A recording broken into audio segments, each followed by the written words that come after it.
가습기 살균제 사건 이후 생활 속 화학 제품에 대한 경각심이 많이 높아졌습니다. 하지만 아직도 주변에는 많은 독성 화학 물질들이 존재하고 있는데요. 네, 오늘 과학서재에서는 아이 몸에 독이 쌓이고 있다의 저자, 인하대병원 직업환경의학과 임종환 교수와 함께 이야기해 보겠습니다. 어서 오십시오. 네, 안녕하세요. 안녕하세요. 예, 이 책 제목처럼요, 아이의 몸에 독이 쌓이고 있다고 하니까 좀 무섭기도 한데요. 네, 맞습니다. 실제로 우리가 모르는 사이에 쉽게 접할 수 있는 물질인데 이 독성 화학 물질이 들어있는 경우가 많죠. 생활 곳곳에서 독성 물질이 많이 퍼져 있다 이렇게 봐야 될 것 같습니다. 예, 주로 호흡을 하는 경우도 그럴 수 있고요. 아하. 그 다음에 소비 제품을 통해서 노출되는 경우도 그럴 수 있고, 예, 그래서 생활 속에서 여러 경로를 통해서 독성 물질에 많이 노출된다고 보여집니다. 가장 대표적인 경우가 소비 제품 같은 경우에서는 PHMG라든가 PGH라든가 MIT, CMIT와 같은 가습기 살균제 같은 경우가 노출됐을 때 흡입 독성을 나타낸다 이렇게 볼 수 있고요. 예, 도시에서 흔하게 노출되는 초미세먼지 같은 경우에서는 발암성 대표적 물질이라 볼 수 있겠습니다.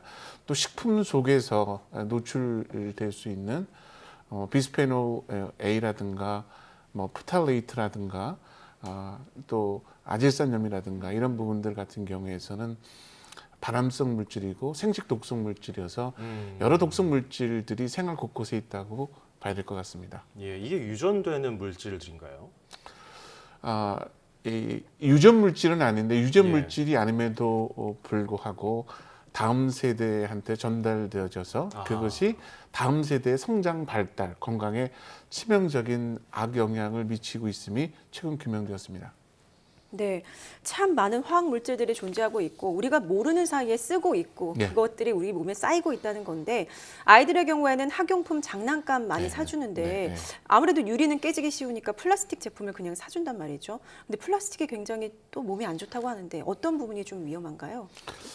플라스틱이 여러 용도로 많이 사용되고 있는데 네. 그 플라스틱 재질을 좀 부드럽게 하는 과정에서 비스페놀이라든가 푸텔레이트와 같은 첨가물이 사용되고 있습니다. 문제는 요 BPA, 비스페놀 A와 푸텔레이트라고 하는 부분인데 이것 자체가 우리 몸속에 들어와서는 호르몬과 상당히 유사한 구조를 갖고 있기 때문에 이것이 호르몬 교란 물질로 작용을 하고 있다고 하는 것입니다.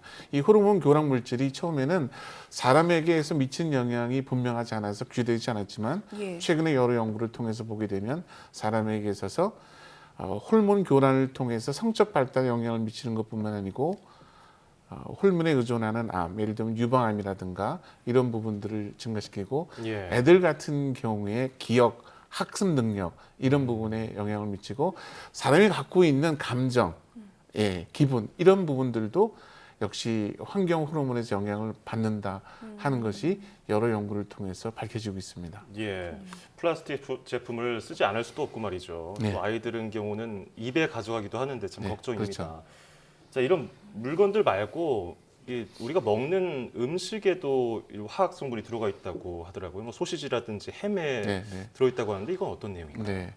국제암연구소 쪽에서 햄, 소세지를 1급 발암물질로 규정을 했습니다. 예. 그러니까 이런 가공 육류 자체가 발암성을 시켜서 암발생 위험도를 높다고 하는 것들을 명백하게 밝혔고요. 예. 요 속에 보면은 이제 아질산염이라고 그래갖고 이제 발색제로 사용되어지는 첨가물 부분이 있는데 이것 자체가 음식물 속에 있는 아민기와 결합하게 되면 나이트로자민이라고 하는 강력한 발암 물질을 만들게 됩니다. 그러니까 가공 육류 자체가 암 발생의 위험성을 높인다 이렇게 볼 수 있고 붉은 육류 같은 경우에도 암 발생 가능성이 있는 것으로 분류되었습니다. 그렇군요.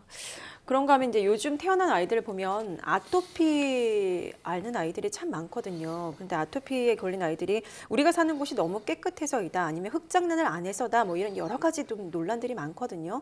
실제로 최근 아이들에게 아토피가 많아진 이유는 어떤 점 때문이라고 좀 꼽을 수 이 있을까요? 도시에서의 여러 가지 형태의 화학물질 노출과 관련되어 있는 부분인데요. 예. 세균과 관련되어 있는 부분이면 인류가 오랫동안 세균과 공존해 왔기 때문에 농촌 같은 경우에서 흙장난을 하면서 세균에 많이 노출되어지면 오히려 면역 능력이 강화됩니다.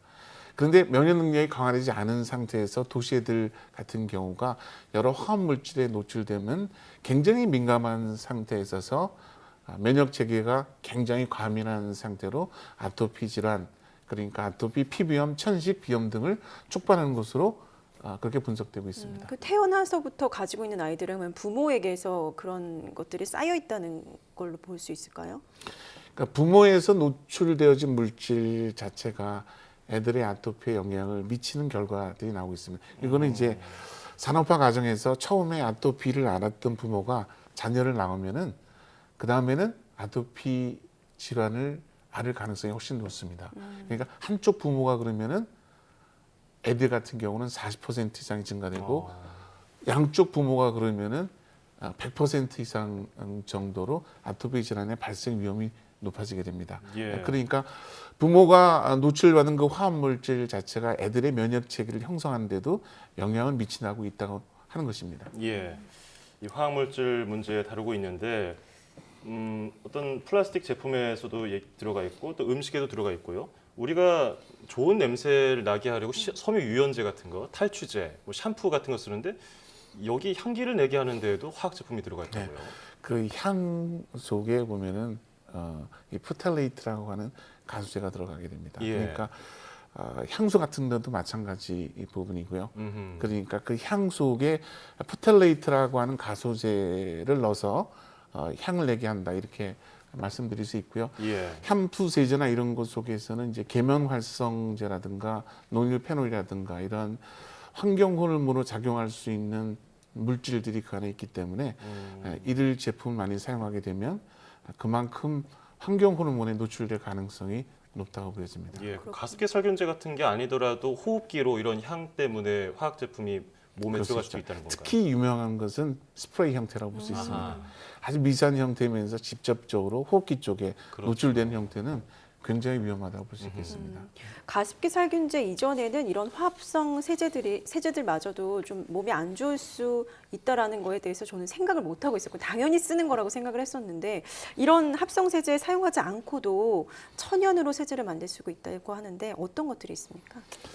예를 들면 이제 기저귀를 세탁할 때 보면 예. 냄새가 나고 그러지 않습니다. 거기에 미리 식초를 갖다가 몇 방울 떨어뜨리게 되면은 냄새도 줄어들고 표백장도 훨씬 더 깨끗하게 되게 됩니다. 예. 예를 들면 그 소매나 이런 쪽에 때가 있는 경우에 보면은 식초와 베이킹 파우더를 1대1로 섞어서 미리 어느 정도 이렇게 세척을 하고 난 다음에 세탁기를 돌리면 훨씬 더 깨끗합니다. 보면. 그리고 소금 같은 경우에도 이제 때를 빼는데 굉장히 중요한 역할을 하게 되는데요. 이 소금을 사용하게 되면은 석유 속에 있는 색깔이나 이런 것들이 손상되지 않습니다. 보면 색깔이 잘 보존되는 상태에서 때가 빠지기 때문에 굉장히 유용하게 사용될 수 있다고 하는 거죠. 예. 그러니까 일반적으로 뭐 소금이라든가 식초라든가 베이킹 소다라든가 뭐 이런 것 자체라고 하는 것들이 일상에서 쉽게 구할 수 있고 독성이 없는 제품들인데 굉장히 활용도가 높게 사용할 수 있겠습니다. 예. 식초하고 소금, 베이킹 소다 한번 주말에 써봐야겠습니다. 자, 그리고 환경 호르몬 때문에 성 호르몬이 교란이 돼서 요즘 아이들 성 조숙증 많이들 걸리더라고요. 이게 어떤 점들을 좀 주의해야 좋을까요? 요즘 건강보험 자료를 통해서 보면은 2010년도에 비해서 2015년도에 성조숙증으로 진료받은 사례가 3배나 는 상태였습니다. 예. 그러니까 애들이 그만큼 환경 호르몬으로 작용할 수 있는 물질의 노출이 많아진다고 하는 거고 이제 심각한 거는 이들 환경 호르몬에 노출되어지면 성장 자체가 장애를 받습니다. 그러니까 그만큼 성호르몬에 노출된 형태 같은 경우면 특히 여아 같은 경우에서는 충분히 성장되지 않은 성장에서 이미 사춘기로 들어가기 때문에 예. 이제 문제가 심각한 거죠. 제대로 잘 발달되지 않은 성장에서 이제 사춘기를 겪는 상태로 가기 때문에 많은 문제가 발생하게 됩니다. 그렇다면 아이의 몸에서 독을 빼낼 수 있는 올바른 생활 습관들이 있다면 어떤 것들이 있을까요? 생활 속에서 노출되는 여러 가지 유해 물질인데 가능하면 이제 그들 물질들이 어떤 것이 있다는 것들을 잘 파악을 하셔서 가능하면 이들 물질이 반복적으로 노출되지 않도록 하는 것이 중요하다고 보겠습니다. 그러니까 어떤 제품을 살 때 그 안에서 성분이 어떤 건가 반드시 살펴주고 그것이 애들한테 노출되어서 이것이 문제가 될 가능성이 있는가 아닌가라는 것들도 파악해 주는 것이 좋겠습니다. 예를 들면 아웃도어 같은 경우에 보면은 방수 효과를 하려면은 과불화 화합물 같은 경우를 처리를 합니다. 이게 중합체로 돼 있어서 그러면은 이제 방수 기능이 있는 이런 첨찬한 기능이라고 하는 것들이 화합물질의 처리를 통해서 가능하다는 거예요. 실제로는.